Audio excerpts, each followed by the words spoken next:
The elevator doors on the 43rd floor opened onto silence, and I already knew something was wrong. It was 7:23 in the morning. My badge blinked red at the glass turnstile, access revoked, while behind it, 3 people from IT stood clustered around my old desk, boxing up my nameplate. Nobody would look at me. Then Konstantin Dravek stepped out of the corner office that used to belong to a man who trusted me, holding a printed memo like it was a trophy. "Ilaria, you got my note." He smiled the way people smile when they've already won. "Underwriting is overhead. We're streamlining." 12 years at Verena Re Holdings, gone in one paragraph before I'd even set down my coffee. I didn't argue. I looked at him, at the memo, at the boxes, and I felt something cold and precise settle into place.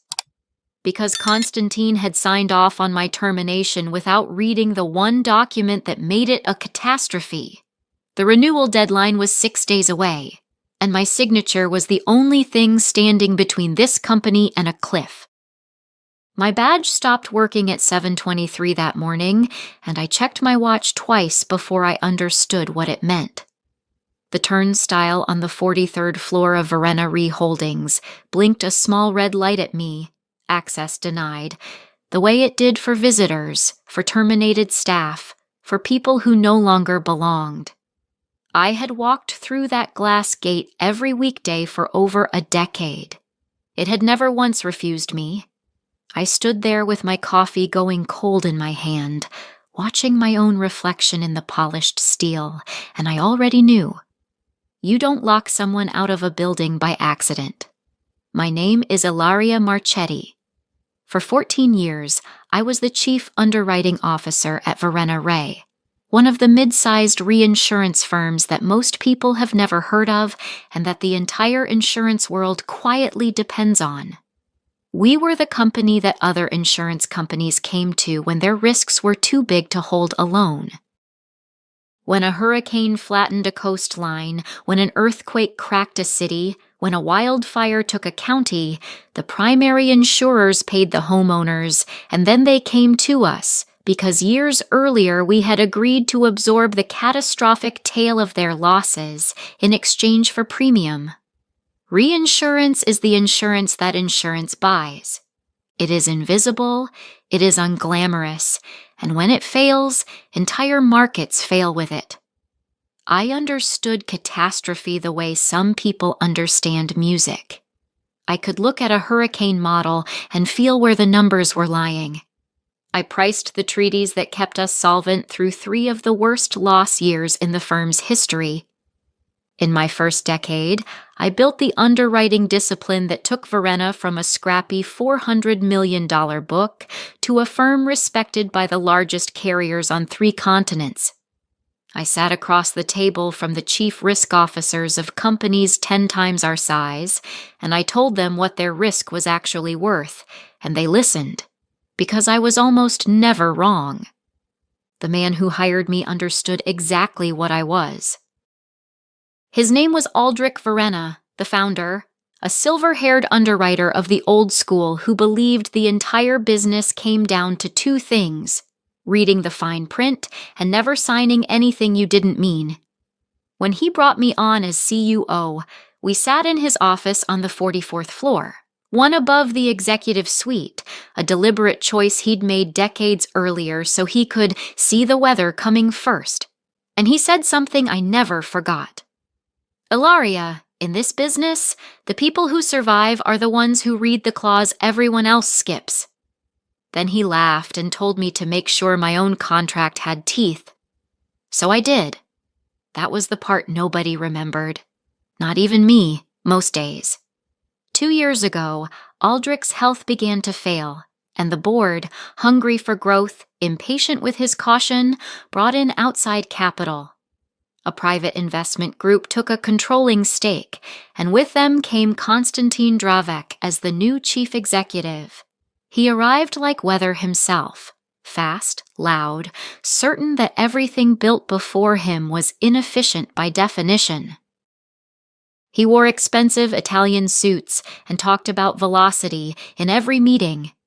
He had come from consumer tech, not insurance, and he made no secret of the fact that he found our business boring.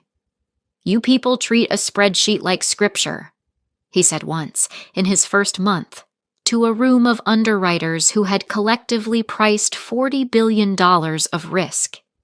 He said it like an insult. Some of them laughed nervously. I didn't. Constantine's philosophy was simple. Cut cost, grow the top line, flip the company to a larger buyer within 3 years. Underwriting discipline, the very thing that had kept us alive, was, to him, a brake pedal. He wanted to write more business, faster, at thinner margins, and he did not want a chief underwriting officer telling him which risks were too dangerous to touch. From the beginning, I was the obstacle. I knew it. I watched him route decisions around me, schedule the important meetings when I was traveling, praise the junior underwriters who said yes, and freeze out the ones who said, "Let me check the exposure first." I remember the last real conversation we had, 3 weeks before the badge stopped working. It was in the glass conference room they called the aquarium, on the executive floor, walls of glass on every side so the whole floor could watch a meeting without hearing it. He slid a proposal across the table. A new property catastrophe treaty, aggressive terms, a coastal portfolio riddled with hurricane exposure that any first-year analyst should have flinched at. "I need this bound by end of quarter," he said. "The numbers are beautiful." "The numbers are beautiful because they don't include the tail," I said. "If a single named storm hits that coastline, we're looking at losses that could take out 1/3 of our capital. This treaty isn't priced. It's hope with a signature line." He smiled at me the way you smile at someone whose time you've already decided is over. "You know what your problem is, Ilaria. You're in love with the reasons things can't happen." "My problem," I said, keeping my voice level, "is that I'm the one who signs the treaty that keeps us covered when they do." He didn't answer. He just looked at me for a long moment, then gathered his papers and left the aquarium, and through the glass, I watched him say something to his chief of staff that made her glance back at me.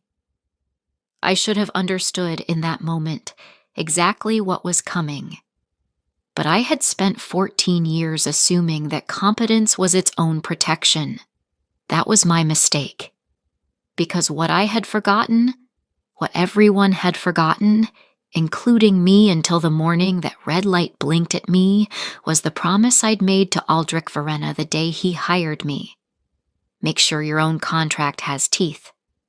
And I had. There was a clause, a single, quiet paragraph buried in the annexes of a treaty renewal that no one on Constantine's team had ever bothered to read. The retrocession treaty, our own catastrophe cover, the reinsurance we bought to protect ourselves, came up for renewal in 6 days.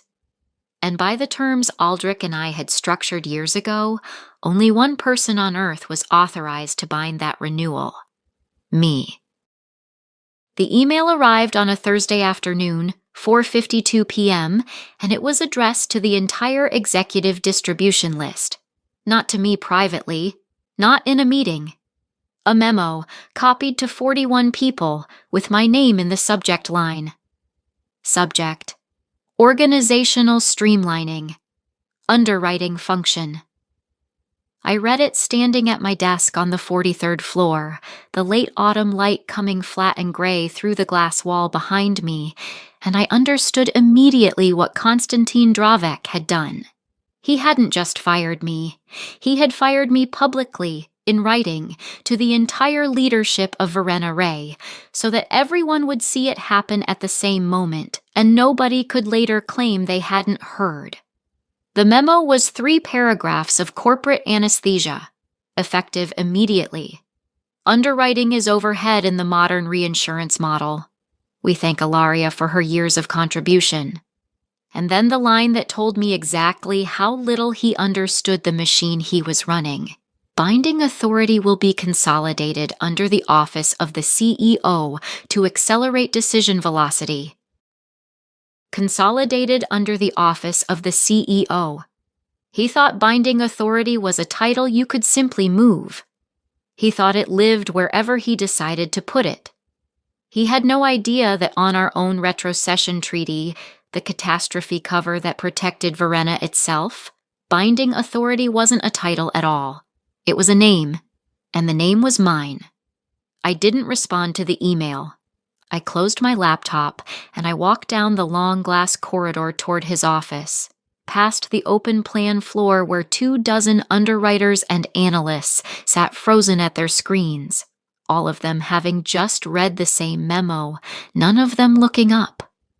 That silence, that specific, guilty office silence, I'd felt it before, years ago, when other people were pushed out. Now it was mine to walk through. Constantine's door was open. He was standing at the window with his back to me on the phone, laughing at something. When he heard me, he turned, and he didn't hang up. He held up one finger, wait, and finished his call at his own pace, still smiling, letting me stand there. Then he set the phone down and looked at me the way you look at a problem you've already solved. Ilaria, you saw the note. I saw it. I know it's abrupt. He didn't sound like he thought it was abrupt. He sounded like a man reading from a script he found mildly tedious. But we're building something faster here, and to be honest, the whole underwriting as gatekeeper model, it's a relic. Every deal that came across your desk, you found a reason to slow it down. That's not caution. That's fear dressed up as expertise. I stood very still. Constantine, before you sign anything else, I need you to look at the retrocession renewal. It closes in 6 days. There's a clause. I don't need a lecture on my last day of having to hear one. He smiled wider, and this was the moment, the one I'd think about later, where a smarter man would have paused, where the word clause would have made him ask a single question. Instead, he waved it away with the back of his hand, the way you wave away a waiter. The lawyers will handle the paperwork. That's what they're for. You've spent 14 years making simple things sound complicated, so we couldn't function without you. It's honestly a little sad. Behind me, in the doorway, his chief of staff had appeared, a sharp young woman named Ottilia Brandt, whom he'd brought with him from his last company. She gave a small laugh, just a breath of one. But in that quiet office, it landed like a slap. Constantine heard it, and his smile flickered with pleasure. He liked an audience. He always had. There's no clause that matters more than momentum, he said, delivering the line to her more than to me. Verena's been run by scared people for 30 years. That ends now. I looked at him for a long moment. I thought about telling him. I truly did. I thought about laying it out plainly, that the treaty renewing in 6 days was the single most important instrument in the company, that it protected us against exactly the coastal catastrophe exposure he was so eager to write, that without it, a single large storm could wipe out 1/3 of our capital base, and that by the terms Aldrich, Verena, and I had structured years ago, no one but me could bind it. That if I walked out of this building, the renewal could not execute. The treaty would lapse on its fixed date, and Verena would go into hurricane season naked. I thought about all of it, and then I looked at Ottilier's little smile and at Constantine's face, so certain, so pleased with himself, and I made a decision. I said nothing, because I had spent 14 years being the person who caught the thing everyone else missed, who raised her hand in the meeting to say, wait, look at the exposure, who did the invisible, thankless, load-bearing work of keeping this company from walking off a cliff it couldn't even see, and every single time it had been called overhead. Called fear. Called making simple things complicated. Fine. If competence was overhead, then let them run it without me. Let the momentum meet the storm. Is that all? Constantine said. That's all, I said. I turned and walked back down the glass corridor. This time, a few heads did lift. Priyanka from Actuarial, old Bertram from Claims, a junior underwriter named Sela, whom I'd trained myself, all of them watching me go with something between sympathy and fear. Sela half rose from her chair as if to say something. I gave her the smallest shake of my head. Not now. Not here. At my desk, IT was already waiting to collect my laptop. I handed it over without a word. I took one thing from the drawer, a slim leather folder, the only personal item I cared about, and I left everything else. The nameplate, the awards, the framed photo of the team from the year we survived the worst loss season in the firm's history without a single missed obligation. Constantine could keep the monuments. I was taking the one thing that mattered, and it wasn't in that office. It was in the treaty documents, in a single annex, in a paragraph that only 2 people had ever read carefully, and one of them was dying in a hospice 40 miles north, and the other was me. I rode the elevator down 43 floors in silence. When the doors opened onto the lobby, my phone buzzed once in my coat pocket. A text from Sela. This is wrong. What do we do? I stood in that marble lobby, people flowing around me toward the revolving doors and the gray afternoon, and I typed back 4 words before slipping the phone away. Nothing. Just watch closely, because the countdown had already started. 6 days.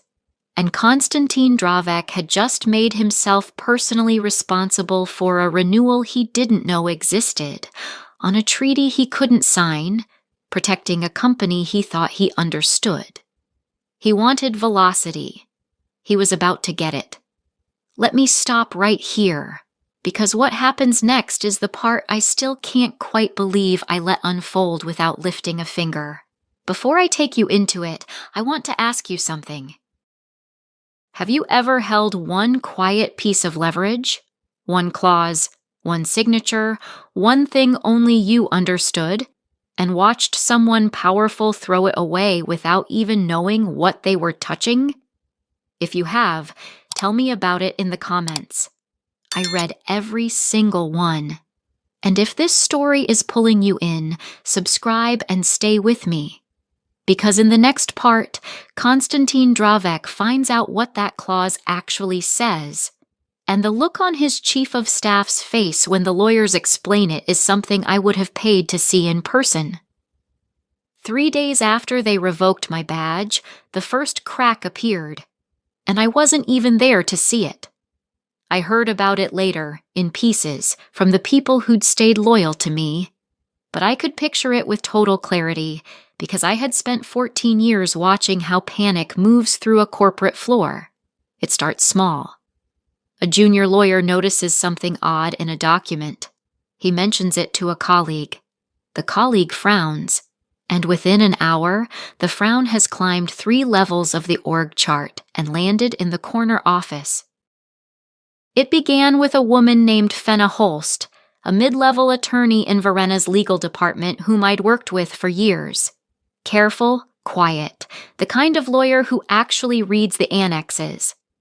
On the Monday after my firing, she was assigned to clean up the underwriting handover, to reassign my binding authorities to the CEO's office, exactly as Konstantin's memo had promised. A routine administrative task, or so everyone assumed.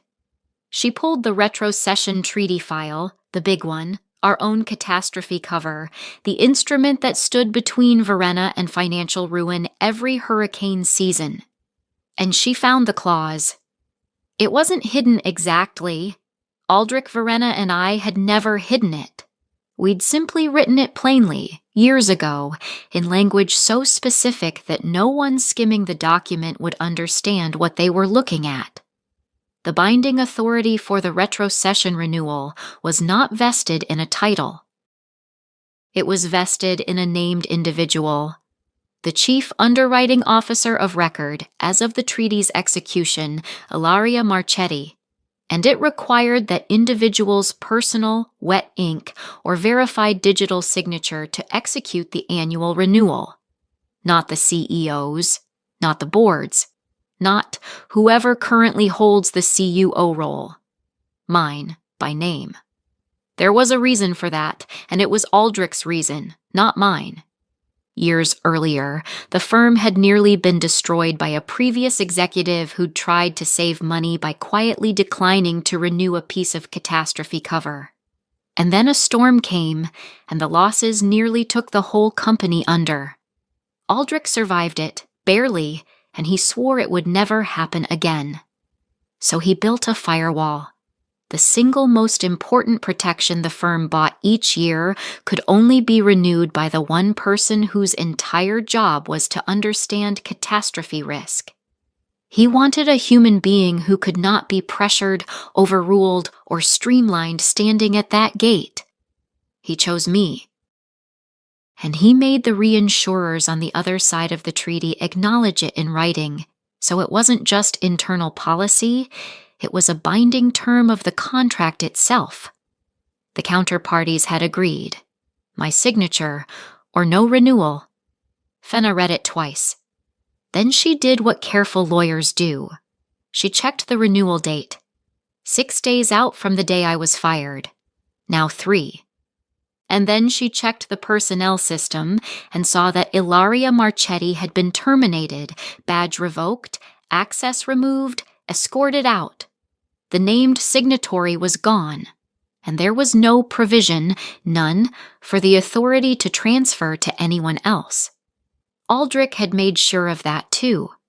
If the named CUO was unavailable, the renewal simply did not execute. The treaty would lapse on its fixed date. Full stop. I can imagine the exact moment the blood left her face, because here is what a lapsed retrocession treaty means, in plain terms. It means that on the renewal date, Verena Re Holdings would go from being protected against catastrophic losses to being completely exposed, carrying every dollar of tail risk on its own balance sheet, with no one behind it to absorb the worst-case storm.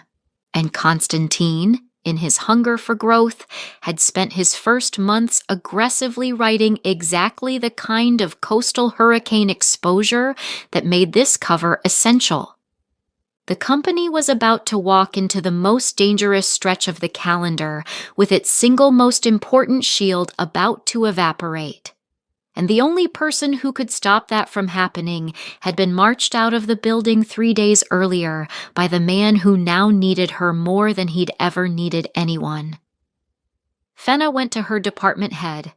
Her department head went to the general counsel. And the general counsel, a steady gray-haired man named Oswin Beaumont, who had been at Verena almost as long as I had, read the clause, set the document down very carefully on his desk, and asked the question that would define the next 72 hours. Where is Ilaria? Nobody knew. Nobody had thought to ask. She was overhead. She'd been streamlined. Meanwhile, I was at home, and my phone had started to move. Not explode. I want to be precise about that, because the truth was quieter and more satisfying than any dramatic flood of calls. It was 3 messages over the course of an afternoon, each one a small tightening of the screw.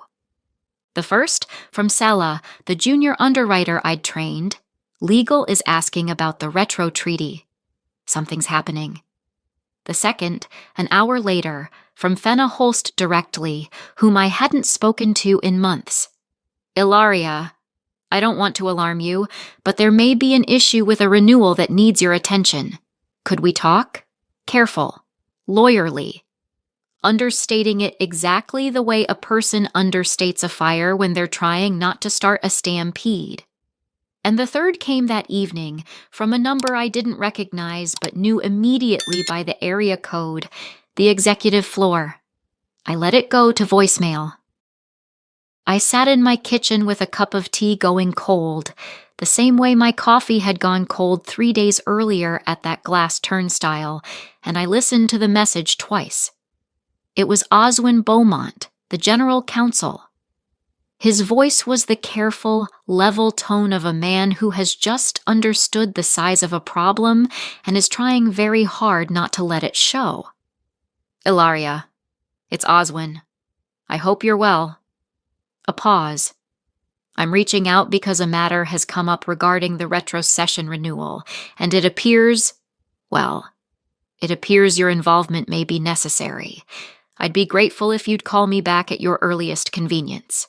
Today, if possible. Another pause. Longer.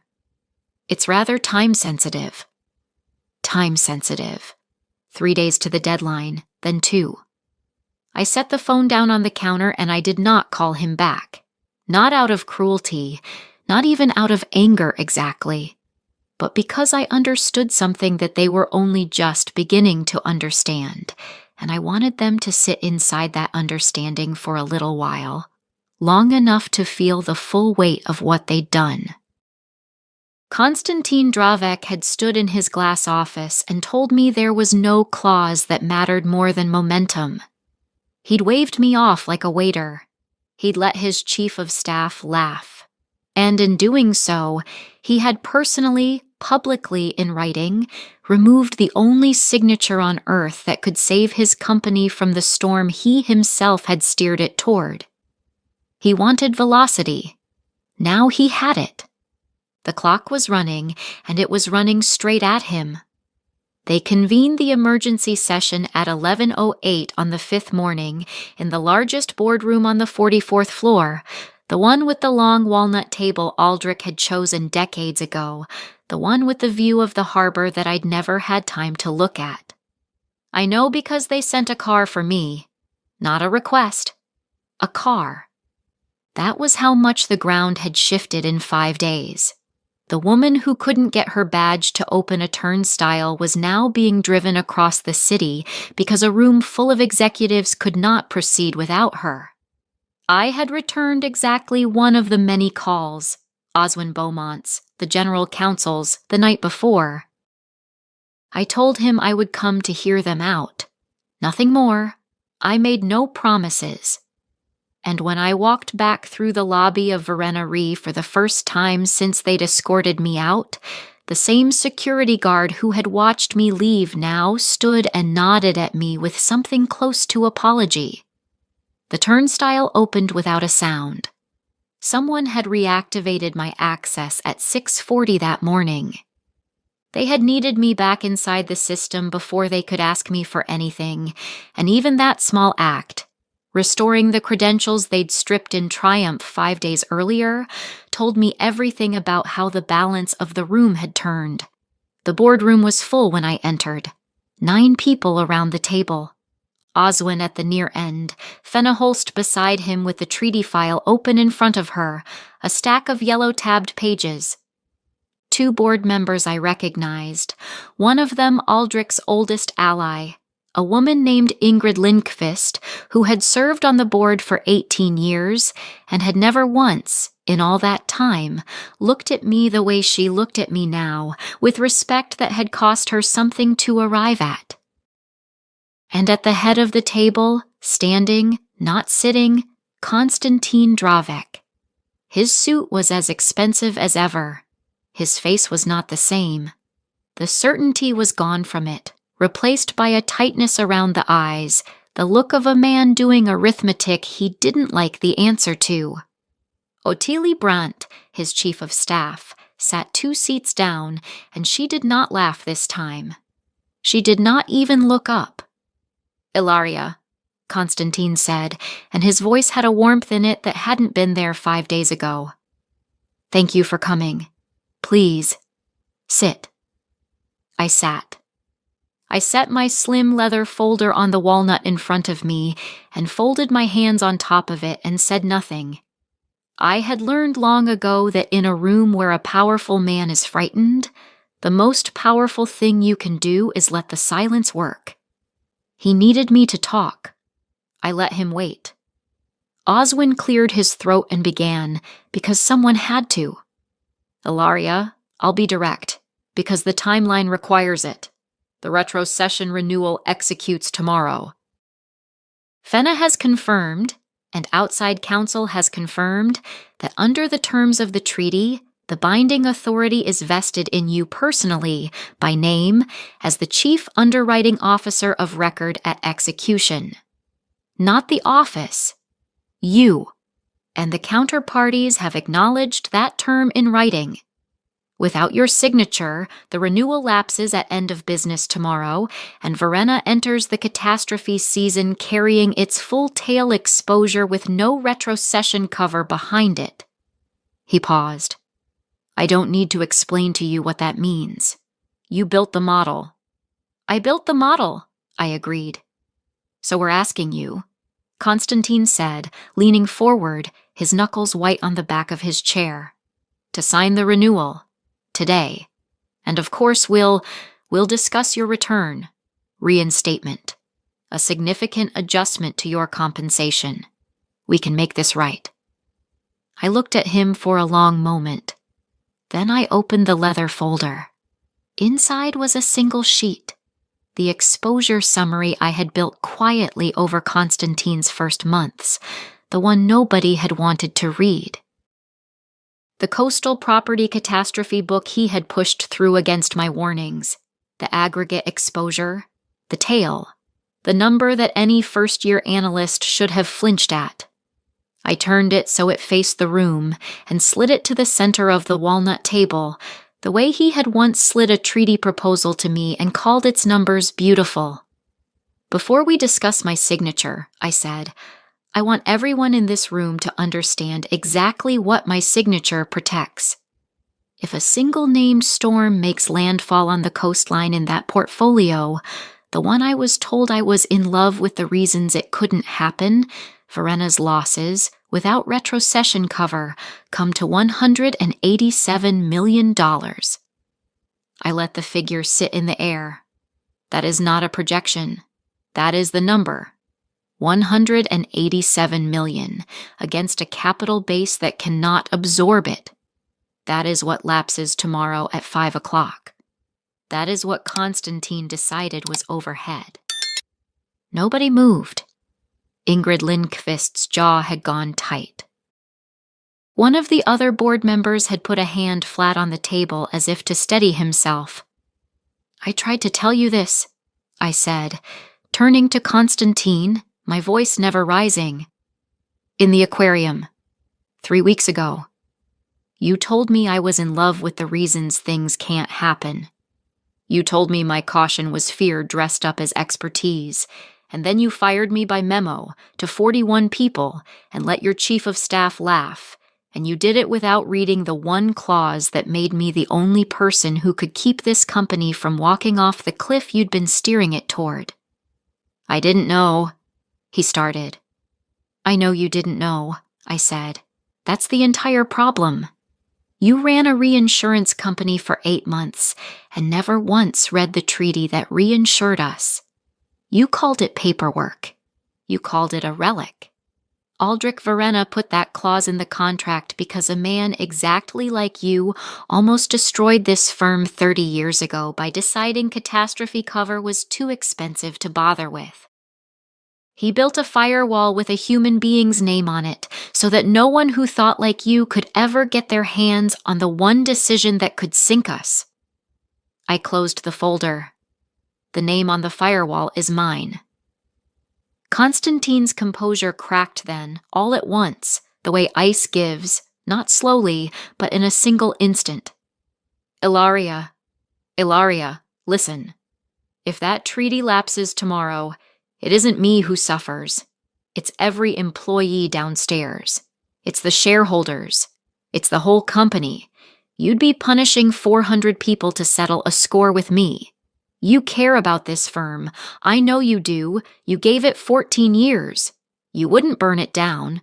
You're not that person. There it was. The bargain wrapped in a guilt trip. You'll destroy what you built. I stood up slowly. I walked to the window, the one with the harbor view I had never once had the time to notice, and I looked out at the water for a moment before I turned back to the room. "You're right that I won't let this company fail," I said. "I spent 14 years making sure it wouldn't.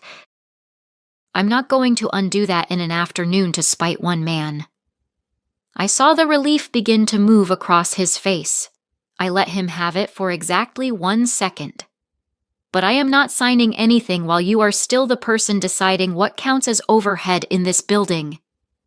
The relief died. I turned to the board. "I'll bind the renewal. Today. Before 5 o'clock tomorrow, Verena will be fully covered going into catastrophe season. But my signature is not free, and it is not a favor, and it is certainly not a negotiation with him." I did not point at Constantine. I didn't have to. "It comes with terms, and you have until end of business today to decide whether you want the treaty renewed badly enough to meet them." Ingrid Lindqvist leaned forward. "Name them." The terms I named in that boardroom were shorter than anyone expected, and that was the point. I did not ask to be reinstated. I did not ask for a raise, a corner office, or an apology. I set a single sheet of paper on the walnut table. I drafted it that morning, in my kitchen. Over the tea, I finally let go cold on purpose this time, and I read it aloud, line by line, in the same measured voice I'd used to price catastrophe for 14 years. First, I would bind the retrocession renewal as an independent external consultant, not as an employee, engaged directly by the board, reporting to the board, at a fee that reflected the fact that I was the only person on earth who could sign it. Second, for as long as I held that binding authority, Konstantin Dravek would have no authority, none, over the underwriting function, the risk committee, or any decision touching the firm's own catastrophe cover. Third, the board would commission an independent review of every treaty written since his arrival, including the coastal property catastrophe book he'd pushed through against my warning. And fourth, the one that made Ingrid Lindqvist's mouth tighten into something that was almost a smile. The review's findings would go to the full board, unedited, unfiltered, before any decision about Konstantin's future was made. "You're not asking us to fire him," Ingrid said slowly. "No," I said. "I'm asking you to read the paperwork. That's all I ever asked anyone to do." They took the recess at 12:40. They came back at 1:15. And by the time the harbor light had shifted across that long walnut table, the board had accepted every line. I signed the renewal that afternoon, not in the boardroom, at my own desk, the one they'd tried to box up 5 days earlier, with Fenna Holst as witness and Oswin Beaumont countersigning the engagement. My wet ink signature, the one Aldrich Verena had insisted the counterparties acknowledge years ago, went onto the treaty at 3:52 that afternoon, and the moment it did, $187 million of catastrophe exposure went quietly, invisibly, back under cover. No press release, no announcement.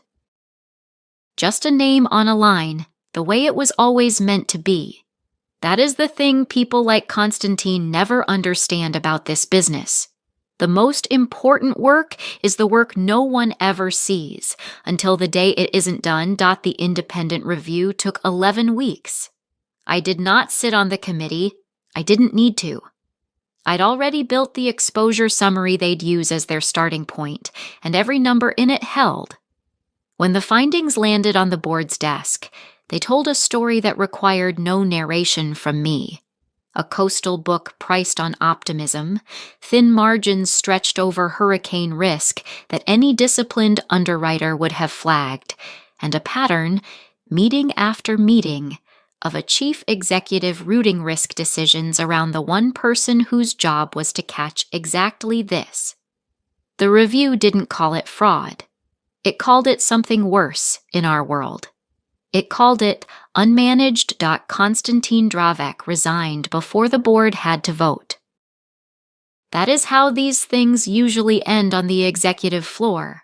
Not with an escort to the lobby, but with a carefully worded statement about pursuing new opportunities and a mutual agreement to part ways. He kept his dignity on paper. Everyone in the building knew the shape of what had actually happened. Ottilie Brandt, his chief of staff, the one who had laughed that small laugh in his glass office, left with him. I heard she landed somewhere across the city, at a firm that valued velocity. I wished her well and meant it, mostly. I did not take his office. When the board offered me the CUO role back, with a title bump, with a seat on the risk committee, with everything I'd built restored and then some, I told them I'd think about it. And I did think about it, for exactly one weekend. Then I went back on my own terms. Not as the person who kept the gate quietly for 14 years hoping someone would notice, but as the person whose signature the entire firm now understood it could not function without. There is a difference between being indispensable and being acknowledged as indispensable. I had always been the first. Now I was both. The younger underwriters changed after that. Selah, the one I'd trained, the one who half rose from her chair the day they walked me out, started raising her hand in meetings the way I used to. Wait, look at the exposure. And when a senior voice in the room called it slow or cautious or overhead, she didn't flinch anymore. She'd learned what that word actually cost. I saw Konstantin one last time, months later, though not in the way you might expect. There was no chance encounter at a bar, no lifted glass, no bitter salute across a crowded room. It was quieter than that. A regulatory filing crossed my desk, a routine one, a competitor's annual disclosure, and his name was on it, 3 levels down from where he'd stood at Verena, at a firm smaller than the one he'd tried to streamline. I read the line twice, the way Fenna had read the clause. Then I set the filing in the pile with the others and went back to work. He had spent his time at Verena certain that the people who read the fine print were the slow ones, the frightened ones, the ones in love with the reasons things couldn't happen. He had learned, the expensive way, that the fine print is where the whole business actually lives. I didn't feel triumphant. I felt the way you feel when a treaty holds through the storm it was written for. Not victorious, just correct. Aldrich Verena died that spring in the hospice 40 miles north, before the review was finished. I drove up to see him twice. The second time, near the end, I told him the clause had held that the firewall he'd built with a human being's name on it had done exactly what he'd designed it to do, 30 years after the disaster that made him build it. He was too weak to say much, but he found my hand, and he pressed it once, and he got out 4 words before he closed his eyes. You read the annex. That was all. From him, it was everything. I keep his advice differently than the way he gave it to me. He told me to make sure my own contract had teeth. I tell the people I mentor something a little different now, because I learned there was a second half. He never got the chance to say, yes, make sure the protection is real, make sure your name is on the thing that matters, make sure no one can streamline away the one decision that keeps the whole structure standing, but then do the harder thing. Make sure you're the person who's read every line closely enough that when they finally come asking, you already know exactly what your signature is worth.